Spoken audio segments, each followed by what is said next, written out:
What's up, guys? Welcome back to Rosie TV, and welcome to another edition of the Big Three, where we're going to talk about three of the biggest games from Europe's top 5 leagues for the upcoming weekend. If you haven't heard, it's a new series that I started last week, which I will do every single Friday, where I talk about three of the biggest games from Europe's top 5 leagues. And today we're going to be talking about some pretty big games, 3 games from 3 different leagues. All these games will be kicking off on Saturday, and we're going to first start off with Atletico Madrid and Sevilla, a La Liga clash. We're going to start off with Sevilla here. They have had a fantastic start to the season. They're in second place right now with 13 points, which means that they're 2 points off of Barcelona, who are in first place. Atleti, on the other hand, have been pretty good as well.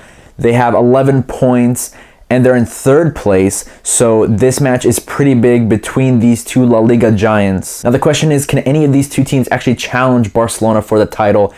Barcelona already have a 7-point gap over Real Madrid after Real Madrid's shortcomings in midweek, so that means that we need another team to really step it up and challenge Barcelona, or else they're going to run away with the title. We all remember that amazing season when Atletico Madrid won the league, and I think that Atletico Madrid squad is better than the current one.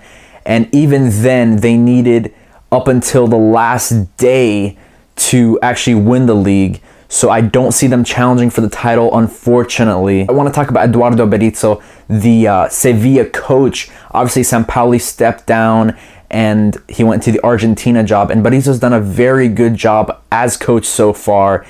He got that draw against Liverpool when they were clear underdogs in the Champions League. And in La Liga, they have 4 clean sheets in a row. He's really organized this side. Sampaoli was known for his gung-ho style, very entertaining style, but sometimes leaky at the back. Berizzo has kind of turned that on its head. Atleti, on the other hand, have been pretty good, but they have been not that good in defense, which is their forte. You know, they're all about defending. That's Simeone's style, a very pragmatic manager, but he has conceded many goals so far in La Liga, or at least many for Atletico Madrid's standard. He has conceded 4 goals in these 5 games, and really, Atletico Madrid should be doing a lot better. They're all about their defense. But on the flip side, we have to give them credit where credit is due. They have scored 10 goals. So similar to Sevilla, who last year they were all about attack and not that much about defense, they've kind of switched it around, and Atletico Madrid have done the same thing. They were all about defense and not much attack, and so far this season it's been the opposite. But as for this game, I think it's going to be a very tight game, especially in the midfield.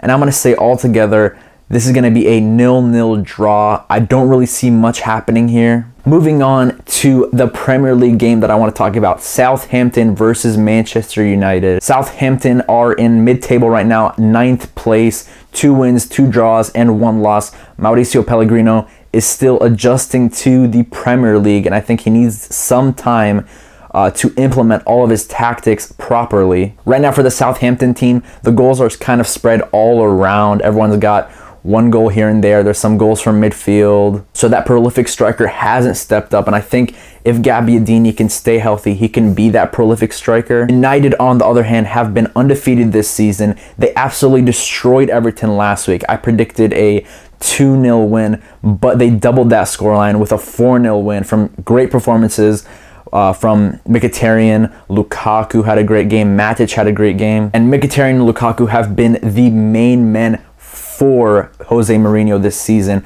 Mkhitaryan in the league, 1 goal and 5 assists. He's been so good. And Lukaku has the flip statistic. He has 5 goals and 1 assist. These two are going to be so good together. They didn't miss Pogba at all last week, which I thought could be a problem. But Mourinho really set up his team very well. I also have to give credit where credit is due. Mourinho has been fantastic in a defensive sense this season as well. He's always known for that. That's largely due to the performances of David De Gea, who's been so good in between the sticks. Eric Bailly has been super consistent, and Antonio Valencia. This guy's been so underrated for Manchester United for so many seasons. Last year, he kind of got some credit for being a fantastic right back, and he's continuing that, I think, for another week running. No Pogba, no problem. I'm going to say Manchester United get the 2-0 away win at the St. Mary's. Next, we're moving on to the Turin Derby.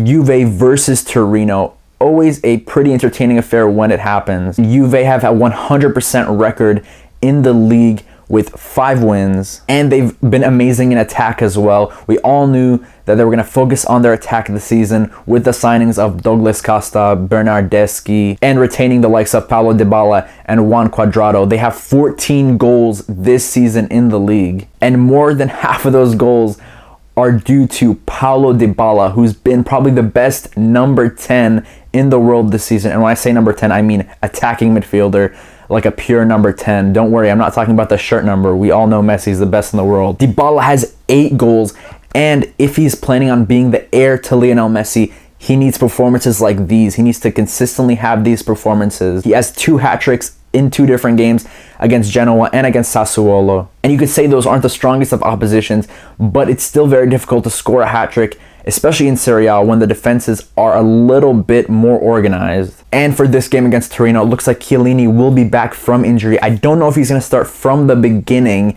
but he might get an outing in the 70th, 80th minute. Juventus' midfield has also been very interesting this season. There has been really many different combinations. Allegri really hasn't chosen his best midfield, but I think the 2 best together are Pjanic and Matuidi. I think they play off of each other very well. One more of a playmaker in Pjanic and one more of a defensive player in Matuidi. Pjanic was rested midweek against Fiorentina, so look for him to start from the beginning, and I think Matuidi will get the start as well. But I also want to talk about Torino, who have actually been very underrated this season. 5th place in the league, and they're undefeated as well. Belotti has started off the season pretty hot, 3 goals. But I also want to talk about Adam Ljajic, who's been one of the best players in Serie A this season. 3 goals and 2 assists. Probably Torino's best player. Torino are not going to be a team that Juventus are just going to shrug off. This is going to be a hard game for Juve, especially because it's a derby as well. I think Torino are a great team, and I think they're going to be set for an 8th place finish this season, or just at least in the top 8. The best they could probably do is around 6th place. But for this game, I'm going to say Juventus get a very close 2-1 win. Expect a goal from Dybala, possibly a goal from Belotti or Adam Ljajic, who have been great performers this season. Anyways, ladies and gentlemen, those are my predictions for the big 3 games this weekend. Give me your predictions for these games. Please like, share, and subscribe for more football content. And as always, thank you for watching Rosie TV.